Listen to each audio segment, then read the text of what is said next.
Hello viewers, welcome to Civil Dunya. Today we are going to learn applications and economics of geosynthetics.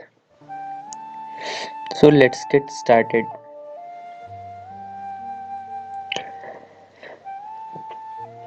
Geosynthetics have numerous application areas in civil engineering and also in mining, agricultural and aquacultural engineering. They always perform one or more of the following basic functions when used in contact with soil, rock, and or any other civil engineering related material: reinforcement, separation, filtration, drainage, flood barrier, and protection. A geosynthetic performs the reinforcement function by improving the mechanical properties of a soil mass as a result of its inclusion. When soil and geosynthetic reinforcement are combined, a composite material, that is reinforced soil possessing high compressive and tensile strengths and similar in principle to the reinforced concrete, is produced.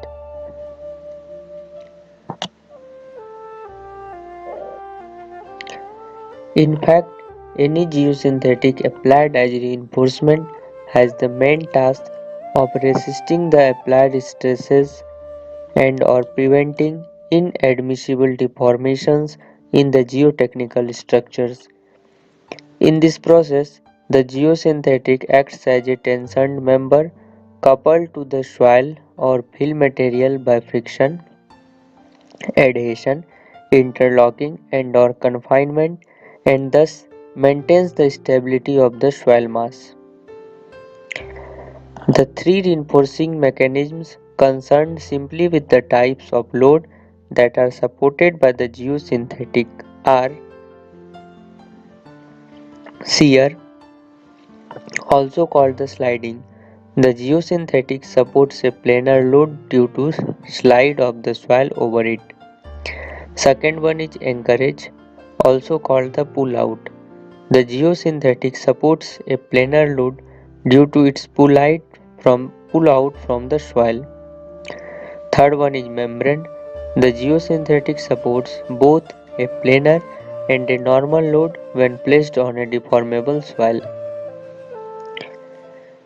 Geosynthetic as a separation.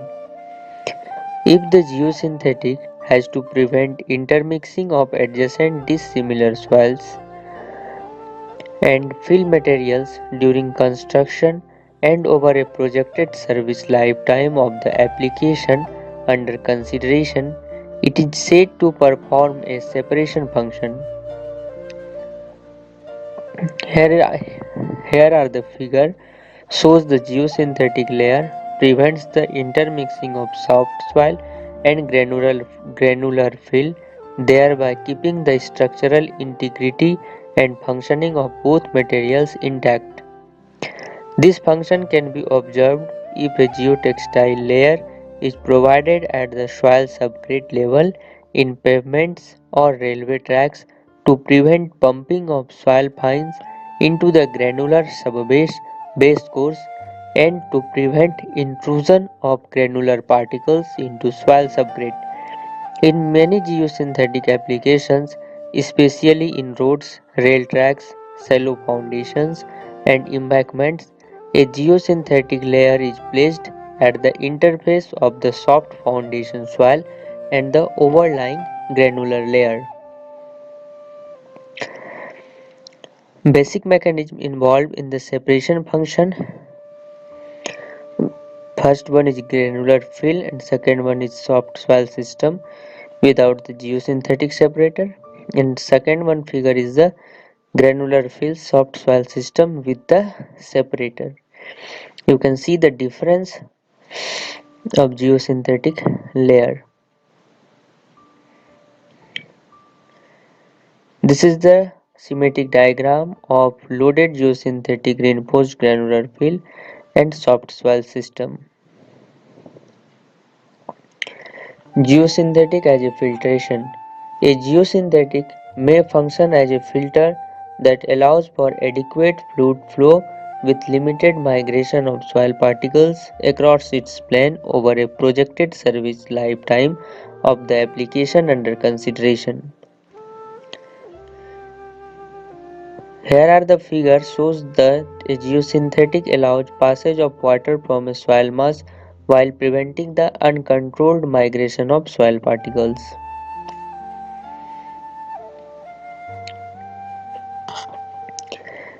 Geosynthetic as a drainage. If a geosynthetic allows for adequate fluid flow with limited migration of soil particles within its plane from the surrounding soil mass to various outlets over a projected service lifetime of the application under consideration, it is said to perform the drainage, that is fluid transmission function. Geosynthetic as a fluid barrier. A geosynthetic performs the fluid barrier function if it acts like an almost impermeable membrane to prevent the migration of liquids or gases over a projected service lifetime of the application under consideration. Geosynthetic as a protection. A geosynthetic placed between two materials performs the protection function when it alleviates or distributes stresses and strains transmitted to the material to be protected against any damage.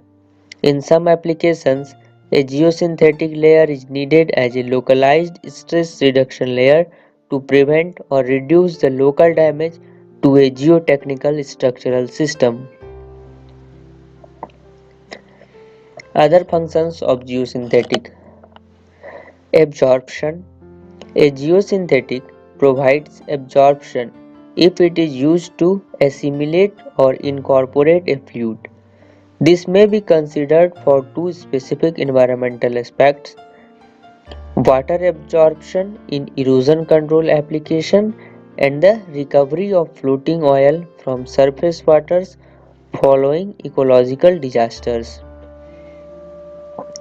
As a containment, a geosynthetic provides containment when it is used to encapsulate or contain a civil engineering related material such as soil, rock, or fresh concrete to a specific geometry and prevent its loss. Cushioning. A geosynthetic provides cushioning when it is used to control and eventually to damp the dynamic mechanical actions. This function has to be emphasized particularly for the geosynthetic applications in canal revetments, shore protections, pavement overlay protection from reflective cracking, and seismic base isolation of earth structures. Geosynthetic as a insulation. A geosynthetic provides insulation when it is used to reduce the passage of electricity, heat, or sound. Screening. A geosynthetic provides screening when it is placed across the path of a flowing fluid carrying fine particles in suspension to retain some or all particles while allowing the fluid to pass through. After some period of time, the particles accumulate against the geosynthetic, and hence it is required that the geosynthetic should be able to withstand the pressures generated by the accumulated particles and the increasing fluid pressure. Geosynthetic as a surface stabilization.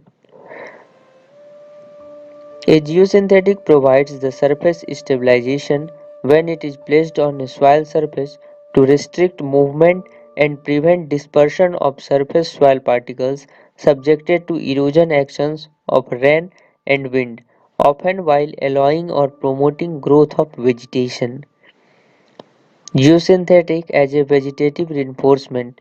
A geosynthetic provides vegetative reinforcement when it extends the erosion control limits and performance of vegetation.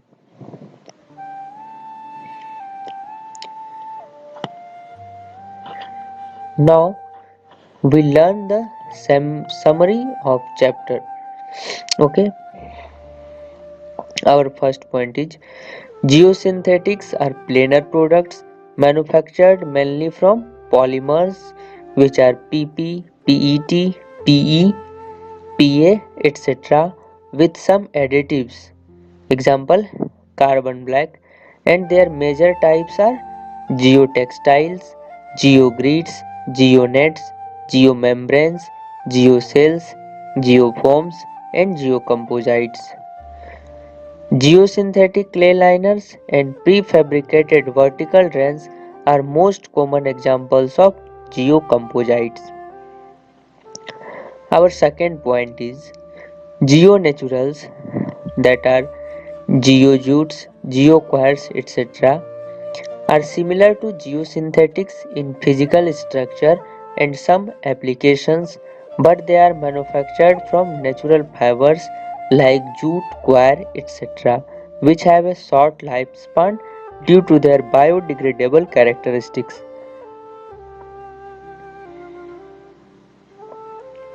Our third point, geotextiles are manufactured in many different ways, including the conventional weaving process, resulting in the woven geotextiles. The manufacture of non-woven geotextiles from suitable fibers involves needle punching, thermal bonding, and chemical bonding processes. The geogrids share a common geometry comprising load-carrying elements which includes substantially rectangular, square, or triangular patterns. Most geomembranes are made by extrusion, spread coating, or calendering process. Geocells are factory manufactured products or they are assembled at the construction site. Geocomposites are generally, but certainly not always completely polymeric. Our fourth point is most geosynthetics are supplied in rolls having widths from 4 meter to 10 meter and lengths from 30 to 300 meter. Rolls with a mass not exceeding 100 kg can usually be handled manually. Our fifth point is in civil, mining, agricultural, and aquacultural applications, the geosynthetics perform several functions including separation, reinforcement, filtration, drainage, flood barrier, and protection as the major functions. Geosynthetics are used mainly to achieve technical and economic benefits, and they also provide environmental friendly and energy efficient solutions to several construction problems in a sustainable manner. Our sixth point is the geosynthetic reinforcement within a soil mass improves its strength characteristics through the following actions like shear stress reduction effect, slab confinement effect, membrane effect, and interlocking effect. The geosynthetic as a separator at the interface of two dissimilar soil layers prevents mixing and consequently prevents the progressive loss of the strength and functions of the soil layers.